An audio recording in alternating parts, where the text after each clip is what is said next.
Hello,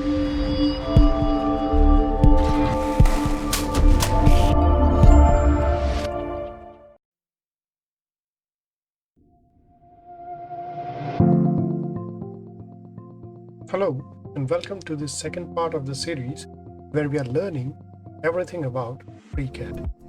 In this section of the series, we are going to learn everything that we can learn about Sketcher. So, to start, first enable Sketcher as I just did.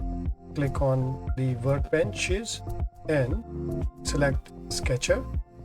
Next, for any sketcher that you want, when you go to the third column, you can see the first icon available is Create a New Sketch. When you click on that, FreeCAD asks you to select the orientation plane. Now XY plane here is the top plane, XZ plane is the front plane, and YZ plane is the side plane. You can also reverse the direction of the plane, and if you make this a bit bigger, you can make the plane offset at a certain distance from where the existing XY, XZ or YZ plane is. For the purpose of this exercise, let us select XY plane. Don't click reverse direction, and let's keep offset as 0 millimeters. Click on OK, and you will be taken to another window in which you can do your sketching. Now on the left hand side, as you can see, all the different panels that are available for Sketcher. The first one is solver messages. In here you will be able to see all of the messages that FreeCAD shows you when you are creating sketches. It will tell you how many constraints are free or how many degrees of freedom you still have on this sketch that you are doing right now. It will tell you if there are more constraints than required, and it will also tell you if there are any redundant constraints. If you click on the edit controls, which is normally hidden, it shows you what you can change in the FreeCAD window out here. So here there is a show grid, or you can hide the grid. Now grid here does not mean anything. You can put the grid snap, and you can say the size of the grid that I want is such and such, but for normal exercise my preference would be to hide the grid.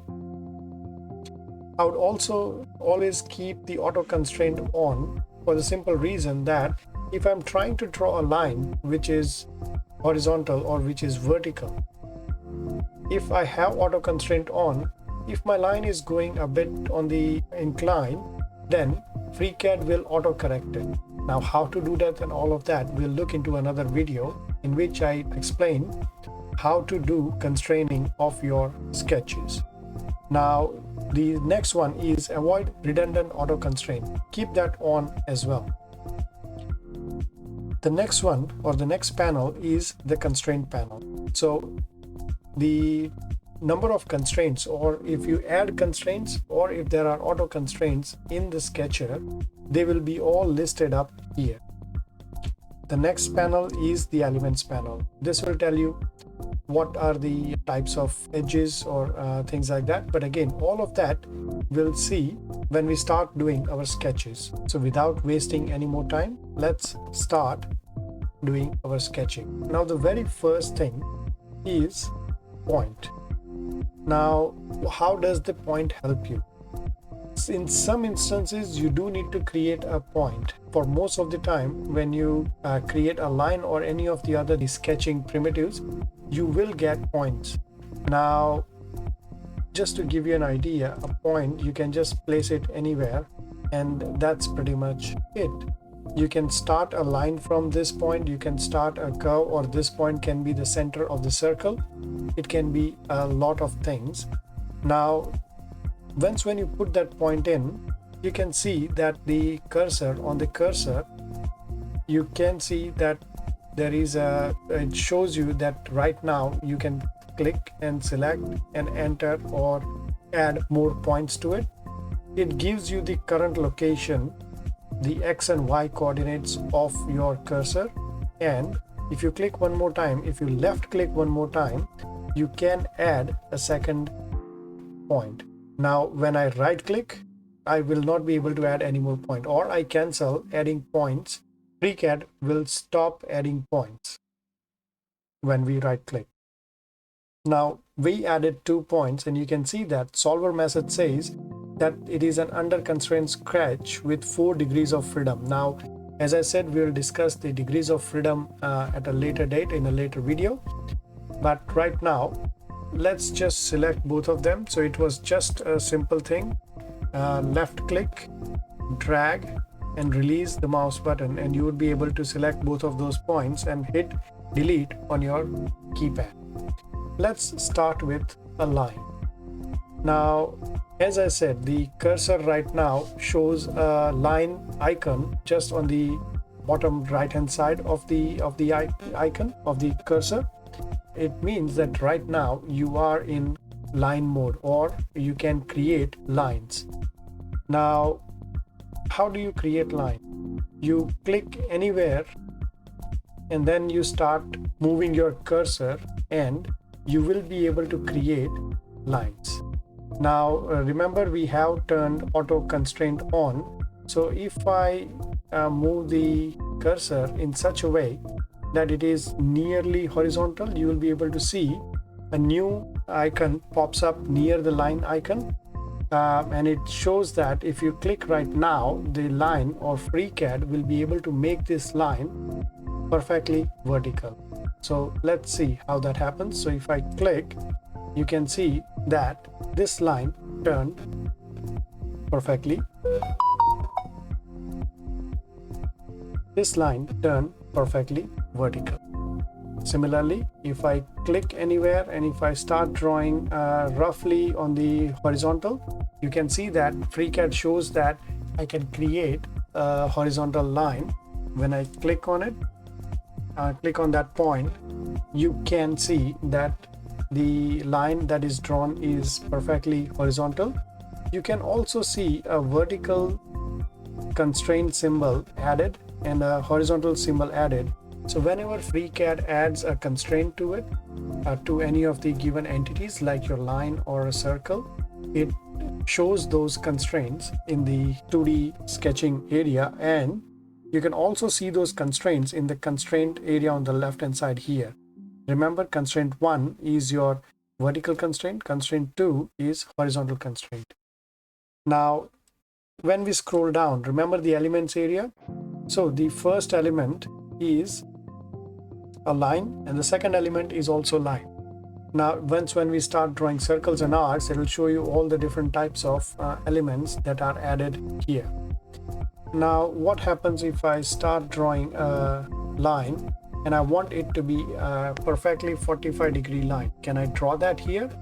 No, you cannot. What you will need to do is, you will need to see here, it shows you that it is certain degrees, so you can roughly place it, but again, that is not perfectly 45 degrees. The only way to get a perfectly 45-degree line in FreeCAD right now is to add that line and then add a constraint or an angle between this line, the line that we just drew, line 3, and the line which is perfectly horizontal. We can add an angle constraint, and we can say that that angle we want to be 45, and this line will be a 45-degree line. Now what happens when I take my cursor near one of the points, the beginning or the end point? Now as you can see, when I took it near the end point became or highlighted as yellow, and right now it is showing that I can, when I click on this point and start doing my line, the symbol shown is a dot symbol, which means that it will be a coincident constraint. But again, as I said, we'll look into constraints later on. If you do it this way, you can see that a line will be created from the end point of this line, and that would be the start point of the other. Now we know that there is a coincident constraint. How do we know? If I click and drag this, you can see that the entire thing or both of the line moves. If I click and drag this, still the other line also moves. So that proves that there is a coincident constraint between endpoint of this line and the endpoint of the other line. So that's pretty much all about lines. Next, we'll look into the creation of an arc in Sketcher. Now, right now, as you can see, this icon, when I click on it, you will be able to create an arc with center point, starting point, and the end point of an arc. The other way of creating an arc is to create it using 3 points. So endpoints and a rim point. So let's first create a center and end point arc. Let's make this endpoint of the line as the center. Now let's select an arbitrary point and make it a starting of the arc, and wherever I click next would be the ending of the arc. Now what happens if I move this point? When I move this point, you can see that the whole arc is moving. Because we have got no constraints on it right now, we can do it this way. If I move this, it'll be just the arc that would be moving, and if I move this whole thing, the entire arc and the line will be moving, because the center of this arc is on the end point of this line here. Now the other way of doing it, remember, it's endpoint and rim point. So let's select, or let's create an arc with endpoints and a rim point. So let's click any arbitrary point. Let's select the end of this line here. Let's select the end of this line here, and then it is asking us to place the midpoint or the third rim point anywhere. How about we put a third rim point here? What FreeCAD does is it still gives you the center point arc, but you were able to create this arc using 3 points on the arc. The next thing that we can do in Sketcher is create a circle. Again, circle can be created in 2 ways, same as your arc. It can be created with center and a rim point, because circle is a whole 360-degree figure, so you don't have to create a starting and an end point. What you need is, you just need to have a center point and a rim point.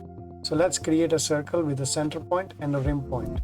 So I'll click here, and when I start dragging my mouse, you will see that I can create a circle with just the center point and rim point. Now I can keep on creating circles here till I right click. Next, let's see how you can create circle with 3 rim points. Again, let's just select 3 rim points. This would be the first one. Let's keep that as the second one, and let's put that as the third rim point for the circle. Now the only way to change the diameter of this circle is if any of this changes. Even though you change the position of this end point of the arc, the circle still remains connected to these 3 points, because that's how we created this circle. That this circle also has a center point through which we can move this circle, and while doing so we can move these lines as well. So that's how you create circles in FreeCAD. The next section to be discussed is that of a conic. Now, conic section, as you all know, when you intersect a cone with a plane at a certain angle, you get a conic section. Now, what are the different types of conic sections? You can create an ellipse by center, major radius, and a point. You can create an ellipse by the 3 points as we had just discussed. So what you need to do is you can click on the endpoints of the major axis and the minor radius.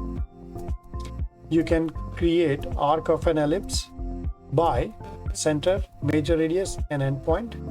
You can create an arc of an hyperbola by center, major radius, and endpoints, and you can create an arc of a parabola. So let's first zoom out, make some space. Let's create ellipse by center and major radius. So when I start creating the ellipse, I click first on the center. Next, I'm creating the major radius, and third, it will be minor radius. So that's how you can create an ellipse. Now, what happens if you make this radius or this axis equal to the major axis? So what happens if you make the minor axis equal to major axis? You will get a circle. So ellipse is a special type of a circle, or in other words, it's the other way around. Circle is a special type of ellipse. Next, ellipse by 3 points. So this is the first point.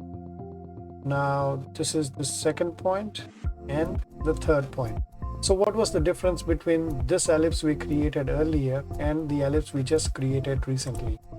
This ellipse was created by center point, the major radius and minor radius, whereas the second ellipse was created by this endpoint of the major axis, the other side of the major axis, and the minor axis. Those are the two ways in which we can create an ellipse.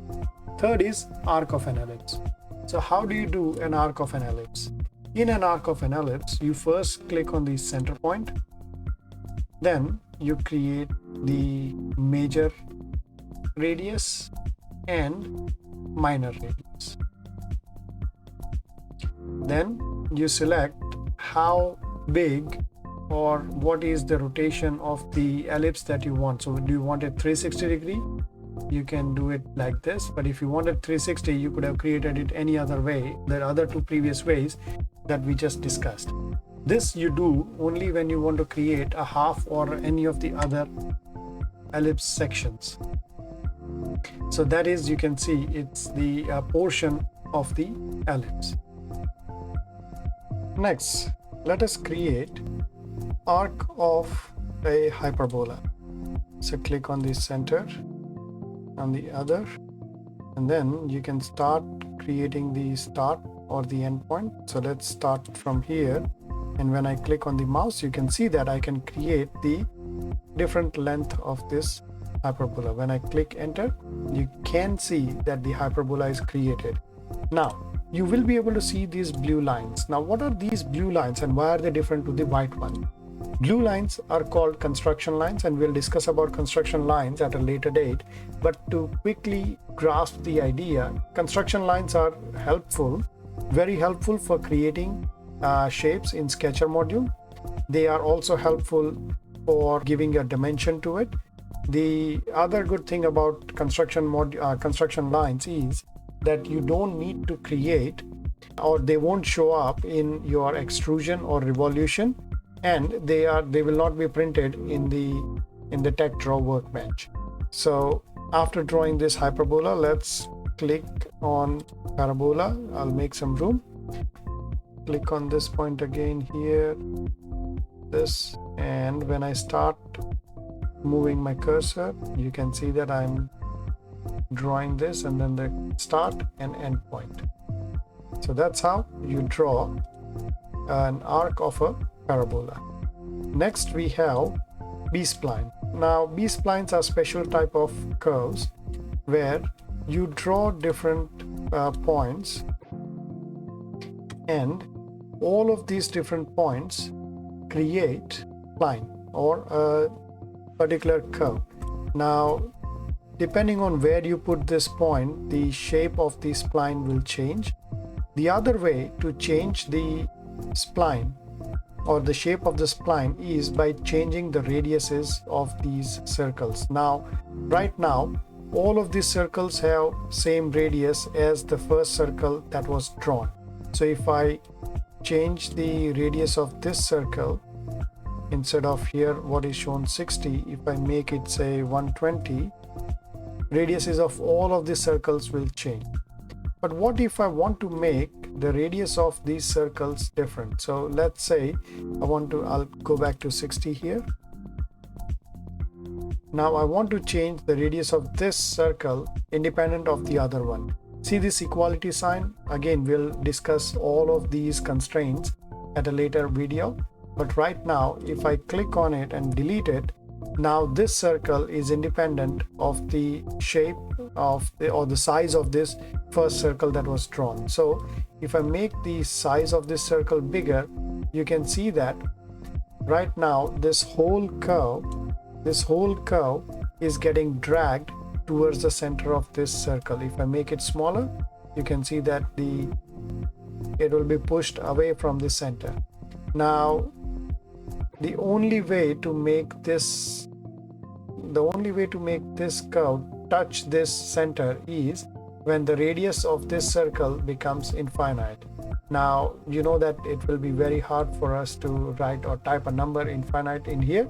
So theoretically this curve will never touch the center point of this circle. It can go very near to it, but it cannot touch it.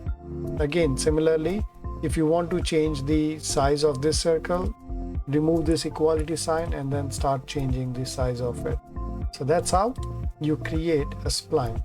Now there is another type of spline that can be created as well. Let's have a look at that one. So that's called periodic B-spline. Now what is the difference between this normal spline and periodic B-spline? If I click on something similar and then when I right click, you can see that the entire spline now is a closed spline. Instead of having an open spline like this one, the first one that we draw, right now the spline after the last point, it connected to the first point here. Now again, the rules remain the same. Change the diameter. If you want to change the diameter, you can, and there are very many ways of changing the diameter. You can change the size and shape of it by changing the center point of the circle and also by changing the diameter of the circle. So that's how you draw your closed periodic or closed B-spline by control points.